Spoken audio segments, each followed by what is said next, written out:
Hello, welcome to the program. I'm Gigi Kopelak, and today my guest is a former Pleasantville resident, Joseph Cavalieri. He is a stained glass artist. His work is in the permanent collections of museums, including the Museum of Art and Design in New York City on Columbus Circle, where he also did an artist in residency. I'm very happy to have you, Joseph. Welcome. Great to be here, Gigi. Thanks for having me. Oh, my pleasure. So let's start with a little plug for Pleasantville and its Pleasantville schools, because you grew up here in Pleasantville. I did. I'm the youngest of 7 children. Grew up in Pleasantville, went to middle school and high school and junior high here, and it was a great time. I didn't realize what the teachers, how good the teachers were until I left Pleasantville. I had the opportunity to study with Sally Aldrich and Walter Hahn in junior high school. And then when I got to high school, Walter Hahn actually transferred to the high school. So I had him for 4 more years. It was pretty awesome. So that was your basis for starting with art, but you had a different career before you started in the stained glass, which I think is interesting. Could you tell us about that? Right. I went to School of Visual Arts in New York City, and I basically moved to the city and got a graphic design degree at School of Visual Arts. Another really good school. Yes, very good school. I went to Italy with them. Okay, fabulous.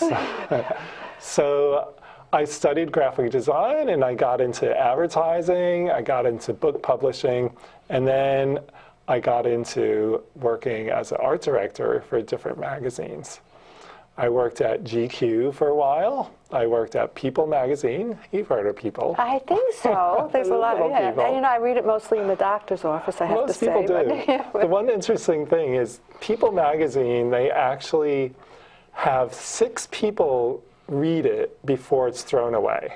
So it's passed around at doctors' offices and given to friends and family. Oh, that's interesting. That's a statistic, huh? Yeah. 6 people. Yeah. And so they were reading your decision of the sexiest man? Or right. Yeah. So we had a very serious conference meetings, and we'd have pictures of all the sexiest men on the wall, and we would have to very seriously decide who's going to be the cover and who we would mention.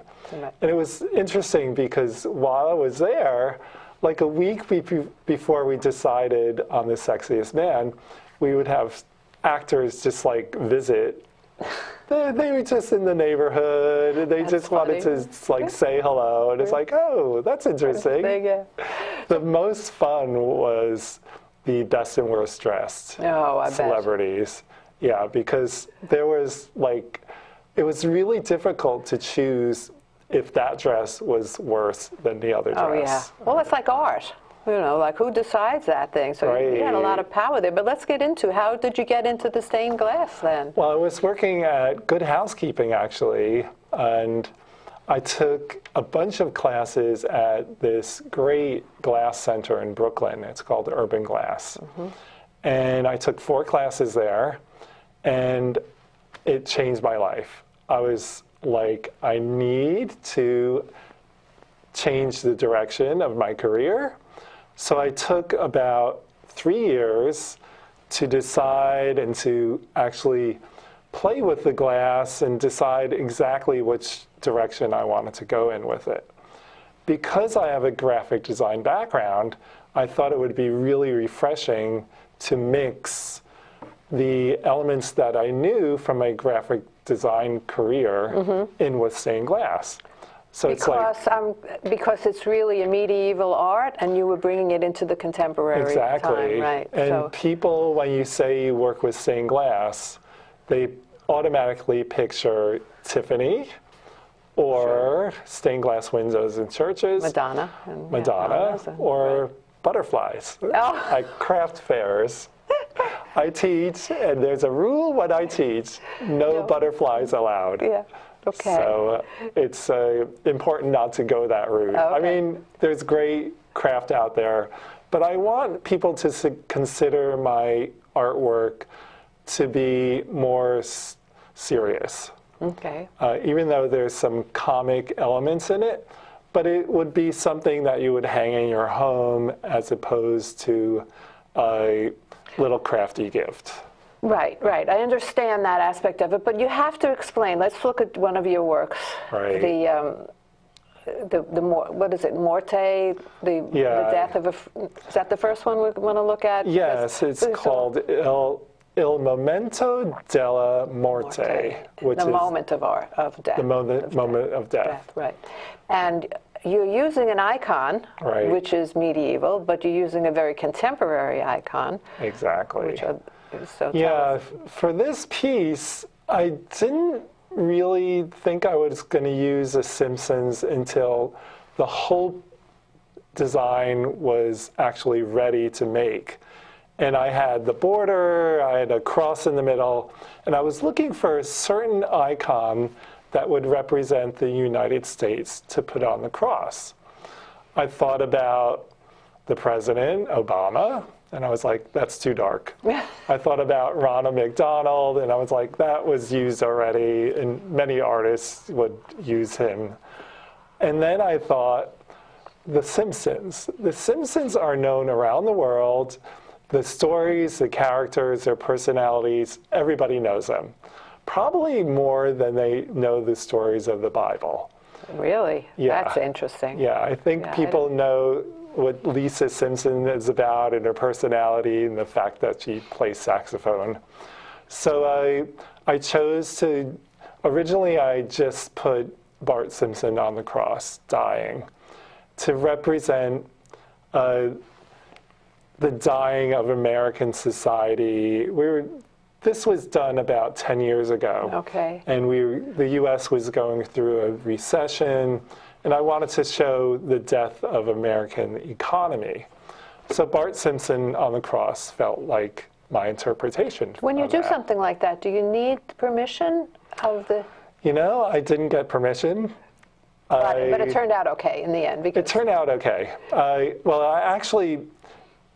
Bart Simpson felt really lonely on the cross, so I had to add his sister, so they're both dying. Okay. It's very dark, but people come up to it and they see it, and they're like really, they get it. They laugh, and then there's like a dark part to it.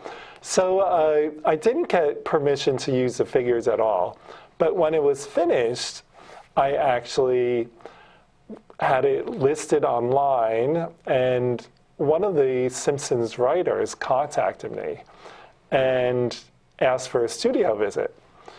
So I thought to myself, maybe he'll come with some police and arrest me, or maybe he'll buy some of my artwork. And he actually came with his whole family. They did a studio visit. I had 6 pieces in this series out on display.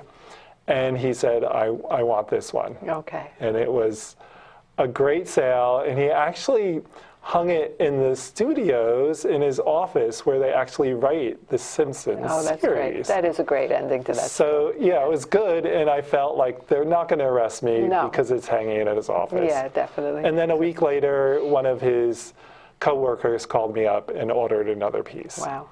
Wow. So I'm on the good side of The Simpsons. Yeah. Let's just talk a little bit. When someone orders a piece, let's say if it's a copy, you make a whole new one. Actually, I have a really good Simpsons story before you get into that. All right.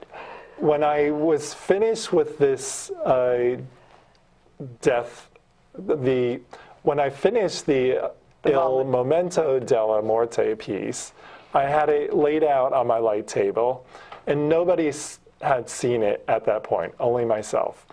And I had my frame maker come over, Robert Shapiro, and he was the first person that saw it completed. And he saw it, and he turned to me and said, "You're going straight to hell." And I was like, I never had ever gotten a reaction like that from my glasswork. And that was my reason to make even more in the Simpsons series. Right. It was a good comment for you. It was a great reaction, and I really liked it. And it just came out of him naturally. Yeah. It was like he just was like, don't do that to the Simpsons. Don't do that to the Simpsons, or the Right. the iconography of a cross, I guess, too. Right. In a way, I don't know, it's brave. It's very It's brave. it's a little sacrilegious, but it's also tongue-in-cheek. Yeah, Right. but you're making a statement, which was great. And so the next one is the funeral of a friend. Is that the one? No, it's Mother Earth that has Marge Simpson in it, isn't it? Right. Yeah. This is a piece in the Hammond Museum. Okay. So I actually made it a lot larger scale for the show that's going on at the Hammond, and it's a little more complicated, and it's a different process also that I did this larger piece. All right, you mentioned something here, and I'd like to bring it up. You're having a show right now at the Right. Hammond Museum in Westchester County, and it will be there until June 7th. So I hope that Right. everyone gets to see it. Yes. But what do you mean by it's a different process? You want to talk a little bit about your process? Yes, traditional stained glass back in medieval times, they had to make the glass themselves, they had to make the paints. So it was like all hands-on. I'm so glad I'm born in this century. I basically can go out and buy all different colored glass to work with. You cut the glass with a glass cutter to the shapes that you need in your design. So first you made a design. Right. And the design has these little cubes or squares or whatever. Right. Right. The design is actually called a cartoon. Okay. And if you go back to see medieval churches, sometimes they still have the cartoons that were done for the large stained glass windows.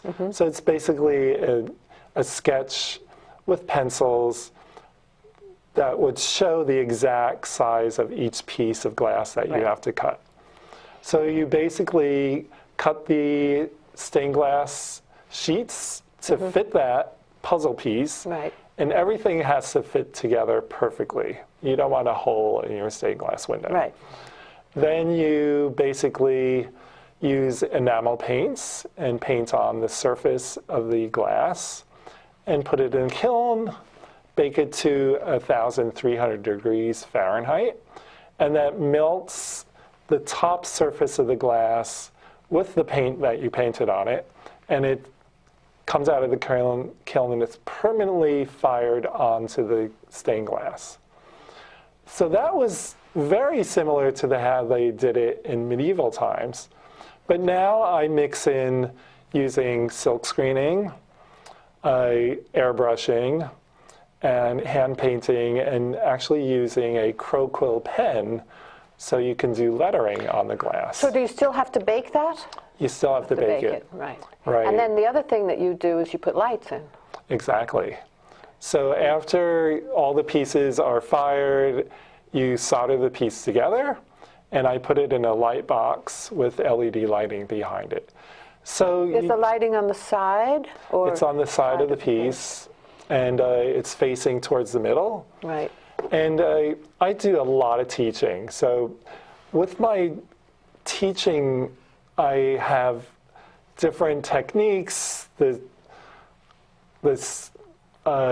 me start again.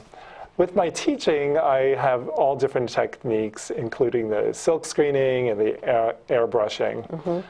But I also talk about framing your artwork, because nobody wants to block up their windows with stained glass works. That's true. Especially if they're living in Manhattan and they only have one window.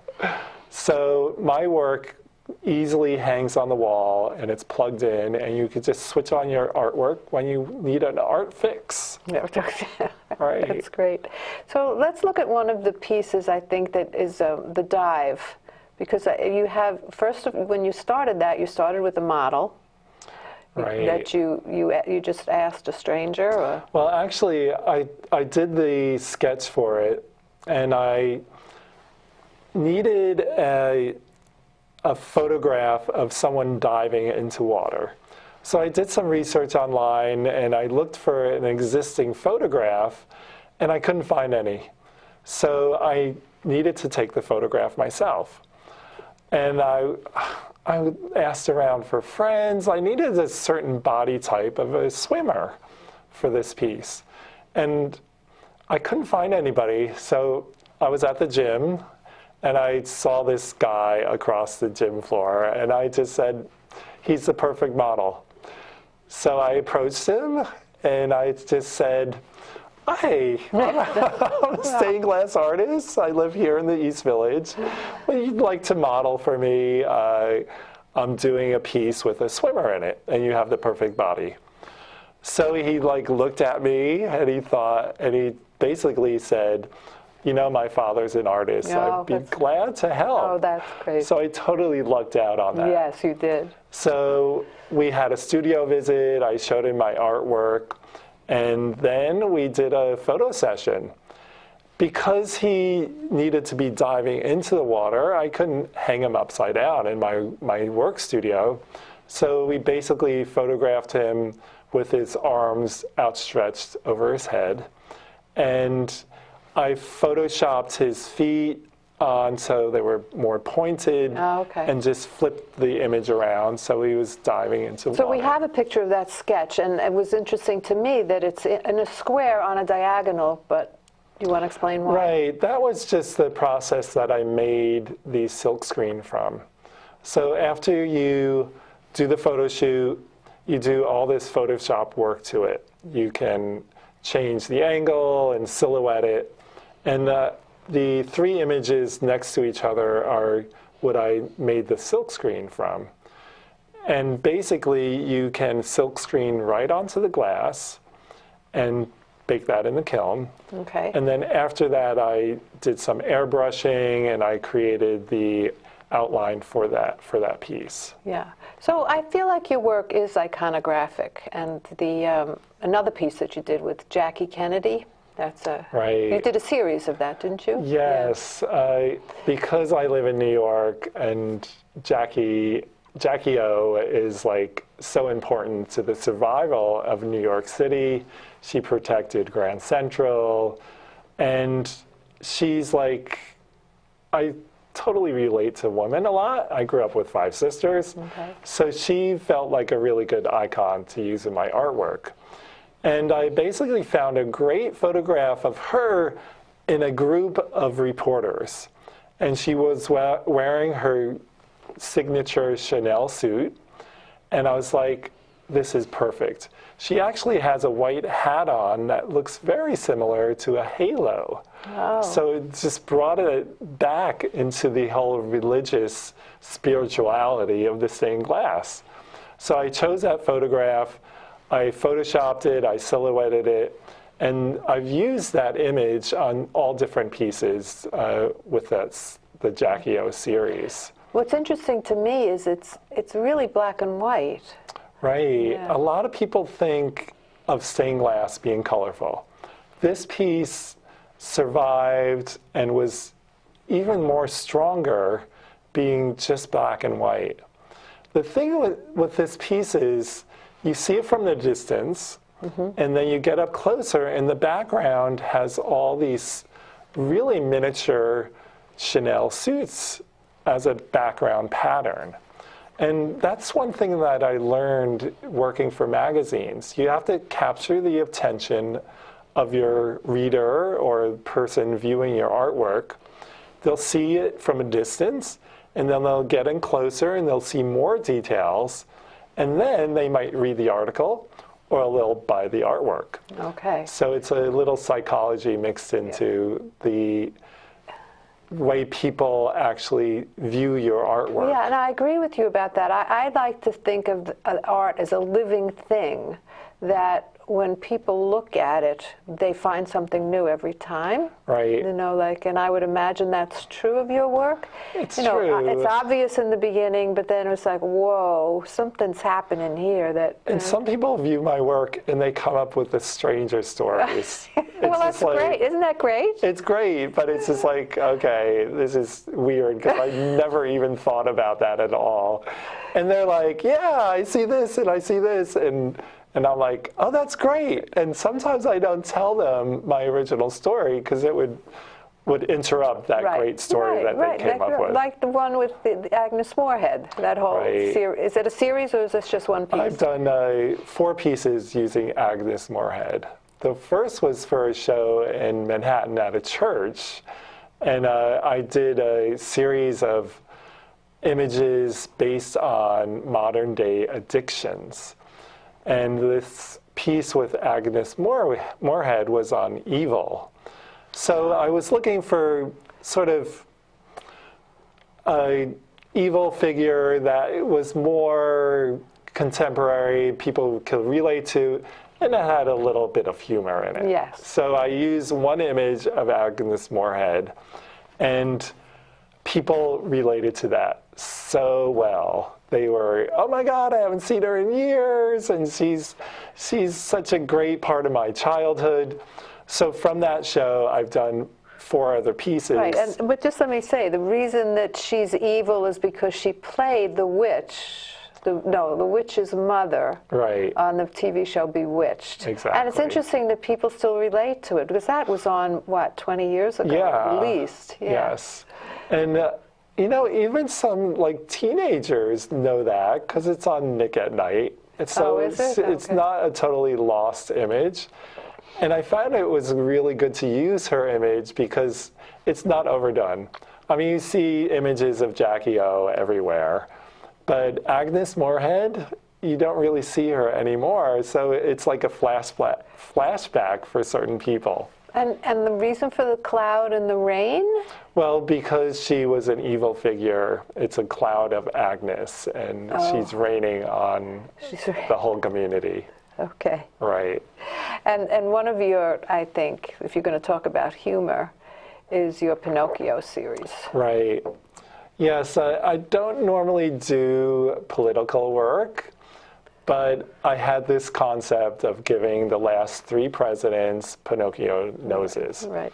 Because I do believe there's a certain amount of dishonesty that goes into being a political figure. So and the image just looks really cool. It does. I'm sorry. Sometimes you do an image or you do a design and you're just like, okay, you come up with a story afterwards. Right, that's true. Yeah, so this was a case for that. Weren't you doing a residency near Washington at the time? So maybe it was influenced by what was around you? Exactly. Yeah, I was at the torpedo factory in Alexandria, Virginia, doing a 1-month residency. So I got in and out of DC a lot, and I was just like, okay. You could feel it happening. Feel the political aura around me. Yeah. So talk a little bit about the residencies, because you've done several of them, haven't you? In fact, you're going to Europe and... Europe, the very first residency I did, I was still working at Good Housekeeping full-time as an art director. And I was accepted for this residency in the north of Scotland. It's called Northlands Glass. And it's a 6-week residency out in the middle of nowhere. You basically go there, you have an open studio, you can work on a series 24 hours a day if you want. So I had to decide if I was going to stay at the magazine or do this 6-week residency. And I knew that I would totally regret not doing the residency if I decided to stay at the magazine. So unfortunately, I had to quit my job. Fortunately for us. Right. Okay. Unfortunate for the people I was working with, I think. And I went and did this residency, and it was a life-changing experience. I was out there with farms and goats and sheep right outside the door, and I got to concentrate on my artwork. And I actually did portraits of people in the community in stained glass. Wow. So I got all this interaction with people that lived in that small town. Wow. And from there, one of the other residents was from Australia. She told me about a residency at the Sydney College of the Arts, and I got that one next. And then I did one in Brazil, and it's been a great way to travel, a great way to do your artwork, a great way to meet other artists, and all those contacts are amazing because it's working with professionals. Right. And you don't really get that when you're working in your studio and not gaining exposure. And then you also teach. Do you? Right.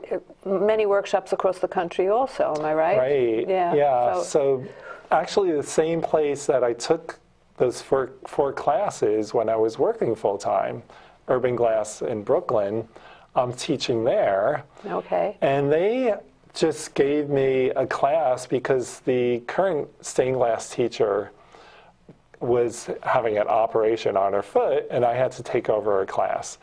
And I found that I really enjoyed it. Okay. It just gets you to explain your process very clearly.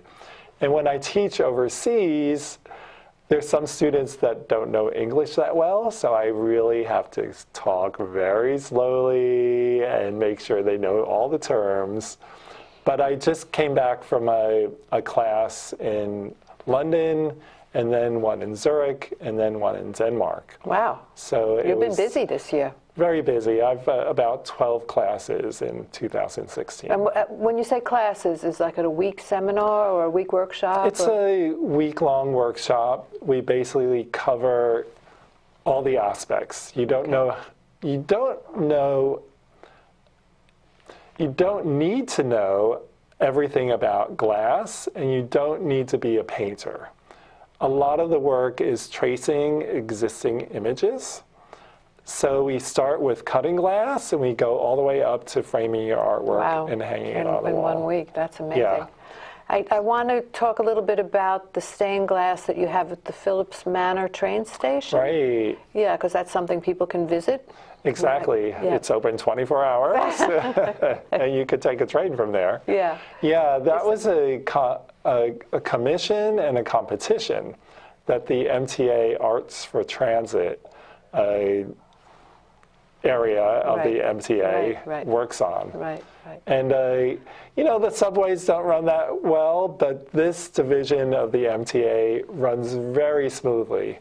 They're probably working on 12 commissions like this at one point. Really? So every month, you basically have to have a certain amount of work done. You get a check, and then you move on to the next phase of the development. So you made this whole piece. It wasn't made by because some of them are made by somebody else. Right. Actually, this piece, well, it was a great process because they actually choose 8 artists, and you go to the site, you visit it, and then you have to come up with a design. So it's very limited. You have 3 boards of a certain size, and you have to show your design on that with any writing, any text. So I had 3 different ideas. So I had 3 boards with 1 idea on each. And one was more figurative, one was very decorative, and one was more abstract. And they chose the decorative. Interesting. The decorative piece. Yeah, we don't have much more time left. I just want to talk a little bit about your Hammond Museum show. Right. Again, we have a couple of images of the Hammond Museum that we're going to show and hope that people come.